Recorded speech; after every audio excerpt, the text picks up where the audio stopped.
Jamaah salat Jumat rahimakumullah, alhamdulillah. Marilah kita senantiasa bersyukur kehadirat Allah Subhanahu wa taala atas taufik dan nikmatnya kita bisa menjalankan salah satu kewajiban kita selaku umat Islam di hari Jumat, yaitu mengerjakan salat Jumat berjamaah yang diawali dengan khutbah Jumat sebagai pengingat bagi kita bersama bahwa tujuan utama, tugas utama kita, Allah ciptakan kita di atas muka bumi ini adalah untuk beribadah kepada Allah Subhanahu wa taala, untuk mengabdikan diri kita, harta kita, tenaga kita, ilmu kita, waktu kita untuk Allah Subhanahu wa taala. Wa ma khalaqtul jinna wal insa illa liya'budun. Tidaklah aku ciptakan jin dan manusia kecuali hanya untuk beribadah kepadaku. Lebih tegas lagi yaitu untuk mengabdi kepadaku. Artinya tidak semua yang kita kerjakan itu harus diukur dengan uang, harus diuangkan. Ada tenaga kita yang harus kita sisihkan untuk mengabdi kepada Allah Subhanahu wa taala. Ada keahlian kita, ada waktu kita, ada ilmu kita, ada harta kita yang harus kita salurkan untuk Allah Subhanahu wa taala, untuk agama Allah Subhanahu wa taala, untuk masjid Allah Subhanahu wa taala. Itu baru namanya pengabdian. Karena terkadang kita selalu mengukur segalanya harus dengan uang. Masjid tidak pernah mendapatkan gratis dari tenaga kita. Maka ini harus selalu kita ingatkan kepada diri kita bahwasanya tujuan utama, tugas utama kita adalah mengabdi kepada Allah Subhanahu wa taala. Kemudian yang kedua, mengingatkan kepada kita bersama agar kita selalu bisa istiqomah dalam tugas abadi ini. Jangan sampai kita terlelahkan, terlenakan dengan tugas-tugas dunia kita. Karena terkadang tugas-tugas dunia kita, tugas kita sebagai seorang bapak, sebagai seorang suami, itu menjadikan kita lupa dengan pengabdian kita kepada Allah Subhanahu wa taala. Oleh karena itu Allah Subhanahu wa taala mengingatkannya, ayyuhalladzina amanu la tulhikum amwalukum wala auladukum an dzikrillah wa may yaf'al dzalika faulaika humul khasirun. Hai orang-orang yang beriman, jangan sampai harta kalian, keluarga kalian, itu anak-anak kalian ini melalaikan kalian dari zikir kepada Allah Subhanahu wa taala, dari ingat Allah Subhanahu wa taala, dari mengabdi kepada Allah Subhanahu wa taala. Barang siapa yang hari-harinya hanya tersibukkan ngurusi kerjaan dunianya, hari-harinya hanya tersibukkan ngurusi anaknya saja, maka itulah orang-orang yang merugi. Kenapa? Karena dia terkalahkan dengan tantangan.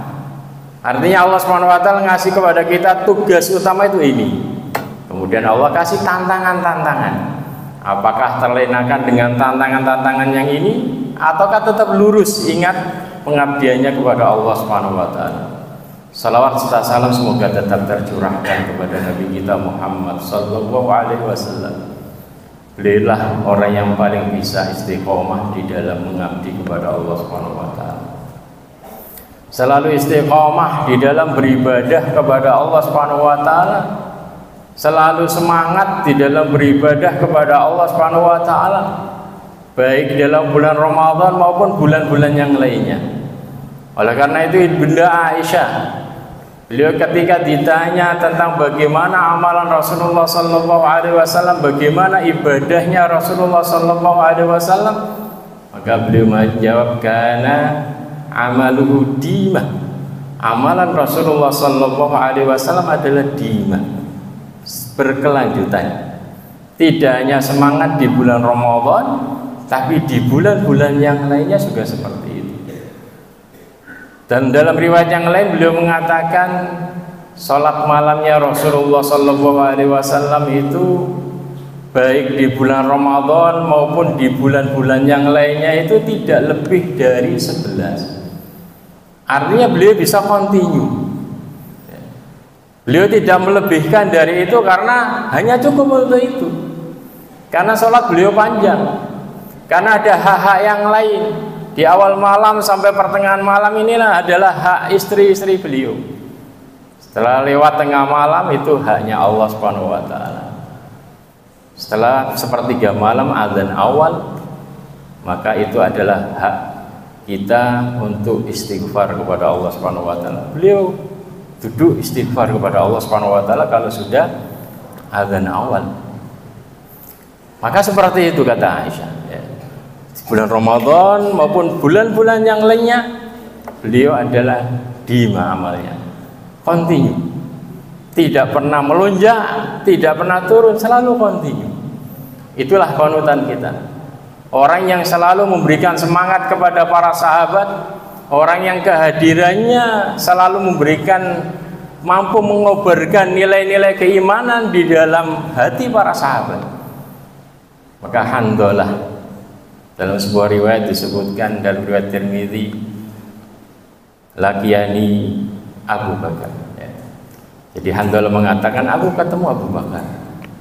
Kemudian Handalah berkata kepada Abu Bakar, wahai Abu Bakar, saya kayaknya ini terasuki kemunafikan. Kenapa demikian? Karena saya merasa kalau saya dekat dengan Rasulullah, diingatkan tentang surga dan neraka, semangat saya beribadah. Sampai melihat neraka dan surga itu di hadapan mata sehingga semangat ibadah. Namun kalau kita ini kembali ke rumah kita, kumpul dengan keluarga, ngurusi harta kita, maka kita banyak lupa. Maka Abu Bakar berkata kepada Handalah, langsung ngomong kepada Rasulullah saja, kita temui Rasulullah. Maka keduanya kemudian ketemu dengan Rasulullah SAW dan Rasulullah mengatakan, malaka ya Handalah, ada apa denganmu wahai Handalah? Maka Handalah mengatakan, nafaqa Handalah ya Rasulullah. Ya Rasulullah, hati Handalah ini telah kerasukan dengan kemunafikan. Nakunu indak, kalau kami ini berada di sisimu ya Rasulullah, tudzakirunal nar wal jannah, engkau selalu mengingatkan kepada kami neraka dan surga, hatta ra'aina ra'yal ain, sampai kami bisa melihat surga neraka itu seakan-akan di hadapan mata kita. Padahal itu memang masa depan kita. Ada surga dan ada neraka, tinggal kita memilihnya. Namun ketika kita afasna azwajana wadiyatana, ketika kita ini sudah balik ke keluarga kita, kumpul dengan keluarga kita, istri-istri kita, ngurusi harta kita, nasina katsiran, kita banyak lupa ya Rasulullah.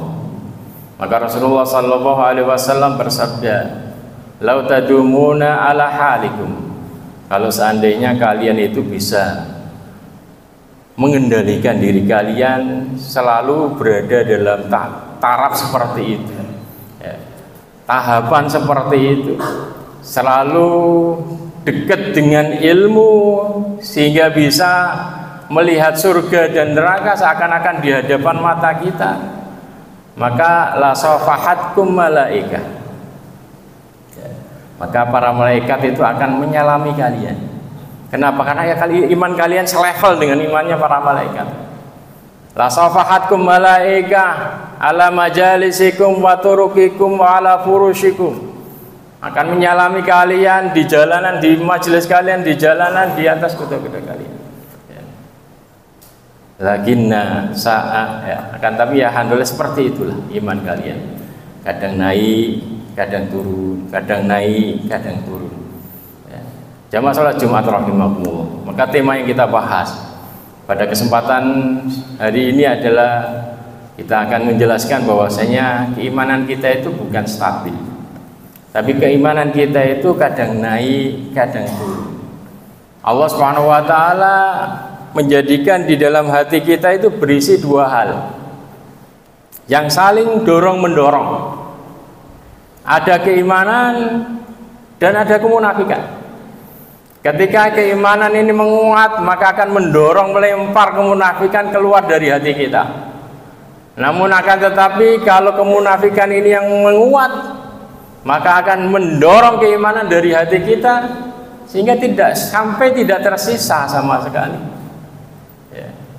Yang tersisa hanya nama Muslim, Islam, statusnya Muslim karena dia sudah bersyahadat.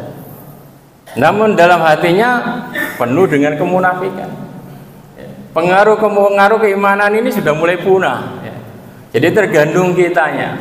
Apakah yang kita undang dalam hati kita ini adalah kemunafikan, ataukah yang kita undang dalam hati kita ini adalah keimanan? Yang kita tumbuhkan, yang kita sirami ini adalah keimanan, maka keimanan itu yang akan menguat.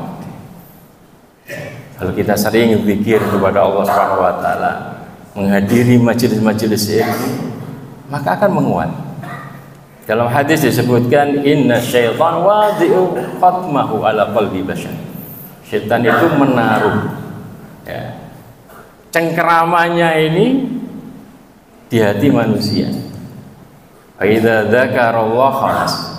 Ketika manusia ini berzikir kepada Allah Subhanahu wa taala, ingat kepada Allah Subhanahu wa taala, dekat dengan ilmu Allah dan Rasulnya, maka setan tersebut akan mengecil dan melemah.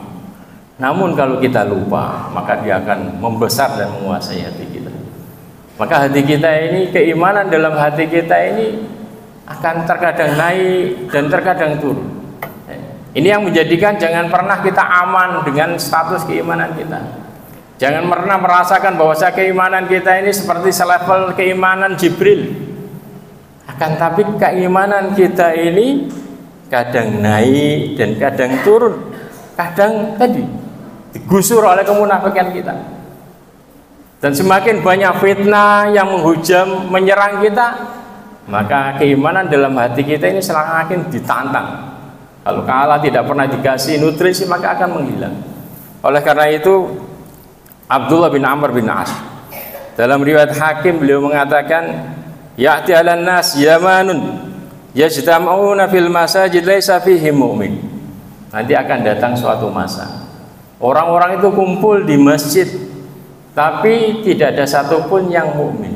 Artinya hati mereka ini kosong dengan keimanan. Keimanan dalam hati ini hanya mampu untuk mengiringi mereka datang ke masjid untuk sebagai kebiasaan saja, formalitas. Mereka berjubah, mereka berjilbab, mereka berjenggot dan yang lainnya, akan tetapi nilai-nilai keimanan itu tidak muncul. Karena keimanan itu bukan sekedar keyakinan, akan tetapi keimanan itu adalah menuntut aksi kebaikan. Kayak Rasulullah Sallallahu Alaihi Wasallam mengatakan, al-iman bid'un wasab'una syu'batan au bid'un wasittuna syu'bah. Keimanan itu menuntut ada 70-an cabang kebaikan yang harus dikerjakan. Afdhaluha qaulu la ilaha illallah wa adnaha imatatul adhani thariq. Dan inilah yang sangat ditakuti oleh para salafus saleh. Ketika kemunafikan sudah mulai menggusur keimanan dalam hati. Sebagaimana dikatakan oleh Ibnu Abi Mulaikah, seorang tabi'in. Dalam riwayat Bukhari beliau mengatakan, adraktu 30 min ashabin Nabi sallallahu alaihi wasallam kulluhum yakhafu ala nafsihi nifaq. Aku berjumpa dengan 30-an sahabat Nabi sallallahu alaihi wasallam. Semua dari mereka tidak pernah merasa aman dari kemunafikan. Semua dari mereka tidak pernah merasa aman dari serangan kemunafikan dalam hati. Kulluhum yakhafu ala nafsihi nifaq. Jangan-jangan saya ini terjerumus atau virus kemunafikan ini sudah menghujam dalam hatiku ataukah tidak? Apakah saya ini betul-betul mukmin ataukah hanya ngaku-ngaku iman? Itulah orang-orang yang terbaik. Orang-orang yang hidup di zaman terbaik pada masa sahabat, tabi'in dan tabi'in saja takut, khawatir dengan kemunafikan ini, dengan virus kemunafikan ini, apalagi kita yang hidup di zaman fitnah seperti ini. Rasulullah Shallallahu Alaihi Wasallam menjelaskan kepada kita beberapa tanda-tanda kalau kemunafikan itu sudah mulai menggurita di dalam hati kita. Yang pertama adalah sedikit mengingat Allah Subhanahu wa taala atau sedikit zikir kepada Allah Subhanahu wa taala. Artinya kalau kita mendapati dari kita ini malas untuk berzikir kepada Allah Subhanahu wa taala. Atau ketika sholat cepet-cepet. Ketika zikir pengen cepet-cepet. Ketika datang ke masjid gak kerasan. Itu adalah pertanda bahwasanya hati kita sudah dirasuki oleh kemunafikan. Jangan pernah menuding orang lain dia itu munafik, karena boleh jadi kemunafikan itu merasuk dalam hati kita masing-masing. Wa idza qamu, Allah Subhanahu wa taala berfirman, wa idza qamu ila sholati qamu kusala. Allah menjelaskan kepada kita sifat-sifat orang munafik. Sifat-sifat orang yang hatinya sudah dirasuki kemunafikan. Idza qamu ila sholati qamu kusala. Kalau mereka bangun sholat malas. Yura'unan nas, senengnya riya, senengnya pamer. Wala yadhkurunallaha illa qalila, tidak zikir kepada Allah kecuali sedikit. Ini adalah tanda yang pertama. Kemudian yang kedua, tanda yang kedua bahwasanya kemunafikan telah merasuk dalam hati kita adalah ketika kita merasakan berat hati mengerjakan sholat, terlebih sholat isya dan sholat subuh. Oleh karena itu Rasulullah Shallallahu Alaihi Wasallam sering ketika selesai sholat subuh beliau menghadap kepada para sahabatnya dan beliau ngabsen. Beliau katakan, asyahidun fulan, apakah fulan ini hadir jamaah atau tidak? Si fulan, para sahabat jawab tidak. Beliau tanya lagi, asyahidun fulan, apakah si fulan ini hadir sholat jamaah subuh ini atau tidak? Para sahabat jawab tidak ya Rasulullah.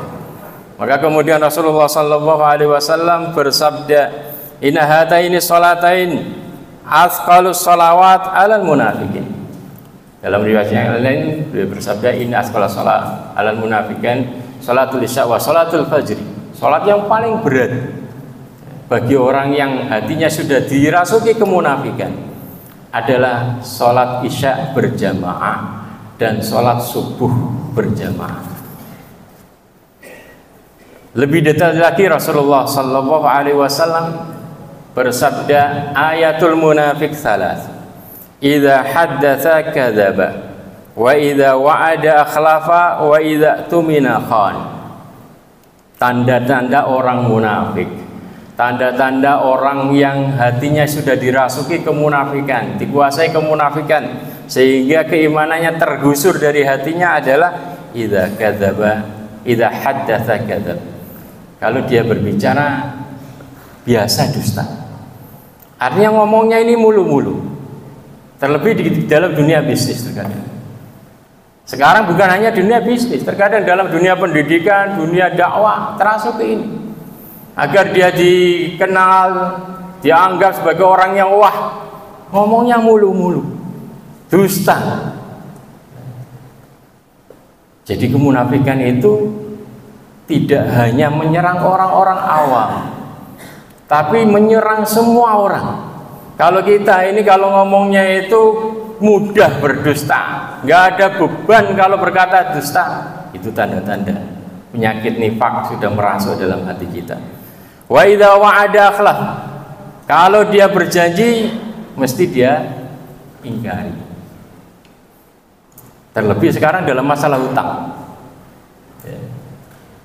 dia janji berhutang, besok dibayar, sebulan lagi dibayar, ternyata dalam kenyataannya tidak. Dunia kemplang mengemplang, hutang nggak mau bayar. Ini adalah tanda-tanda bahwa saya kemunafikan itu sudah merasuk di dalam hati. Dan yang ketiga, wa idza tumina khan, ketika dia diberi amanat, mendapat sebuah jabatan amanat, dia akan khianat dengan jabatan tersebut, terlalu memanfaatkan fasilitas hanya untuk kepentingan pribadinya. Fasilitas umat mestinya untuk umat, akan tapi dia pergunakan untuk dirinya sendiri, itu bagian dari khan. Meskipun memanfaatkan fasilitas umat itu boleh-boleh saja, tapi kalau berlebih-lebihan itu mengkhawatirkan. Seorang tokoh khalifah Umar bin Abdul Aziz mungkin sebagai teladan bagi kita. Ketika di malam hari dia bekerja untuk sebagai khalifah, di kantornya dia nyalakan lampu ubliknya. Namun ketika putrinya datang pengen berbicara, dia matikan lampu tersebut. Putrinya mengatakan, wahai bapakku, tadi kayaknya terang benderang, kenapa engkau matikan? Kata Umar bin Abdul Aziz, ini hara umat ini. Kita sekarang ngomong pribadi, ini adalah orang yang paling ideal. Meskipun kita susah untuk seperti itu, terkadang kenapa? Karena dunia hari ini terlalu meremehkan sehingga menjadikan fasilitas umat itu seperti fasilitas pribadi dia. Itu adalah bagian dari khianat dari jabatan. Jamaah salat Jumat rahimakumullah.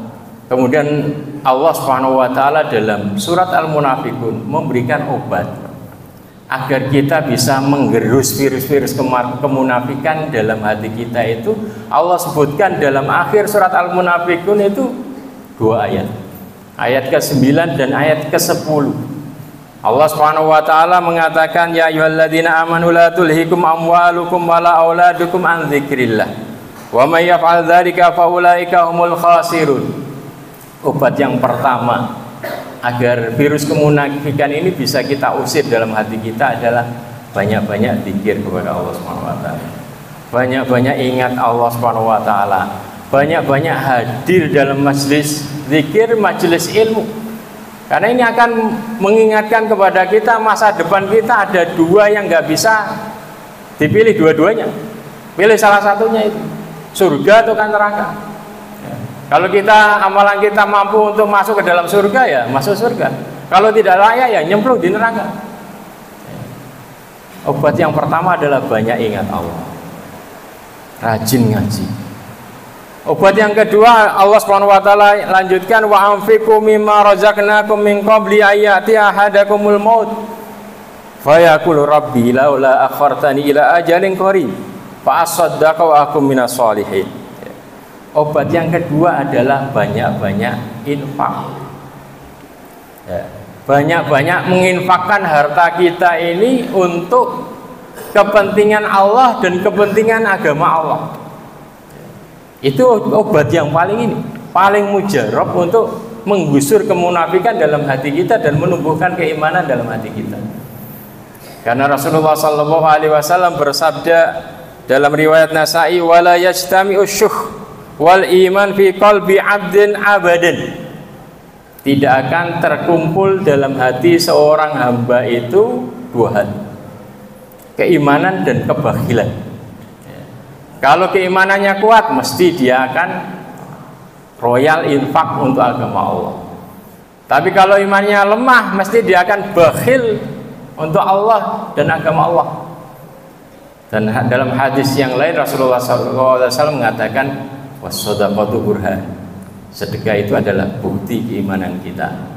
Sedekah itu adalah bukti besar kecilnya keimanan yang nongkrong dalam hati kita. Aku lupa lihada wastaghfiruhu innahu huwal ghafurur rahim.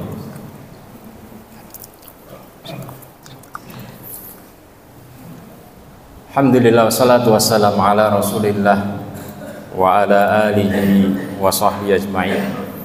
Di penghujung khutbah ini marilah kita berdoa kepada Allah Subhanahu wa taala, meminta kepada Allah Subhanahu wa taala agar Allah Subhanahu wa taala menjadikan hati kita ini cinta kepada keimanan dan menjadikan hati kita ini benci kepada kekufuran dan kemunafikan.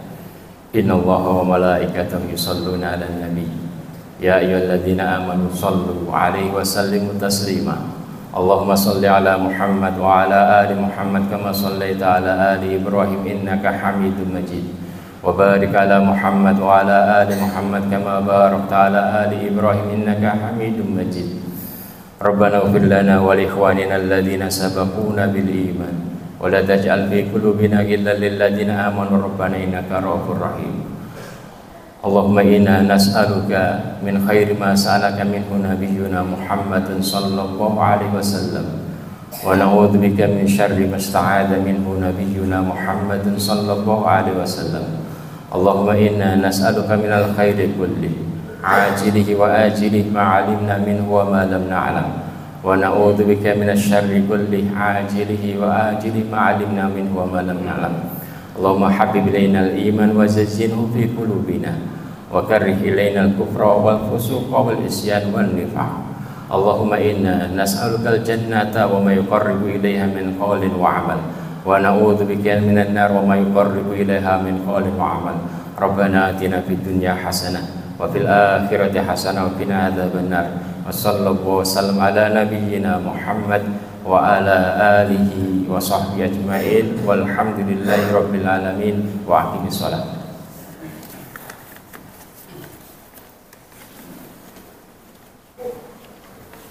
الله أكبر الله أشهد أن لا إله إلا الله أشهد أن محمدا رسول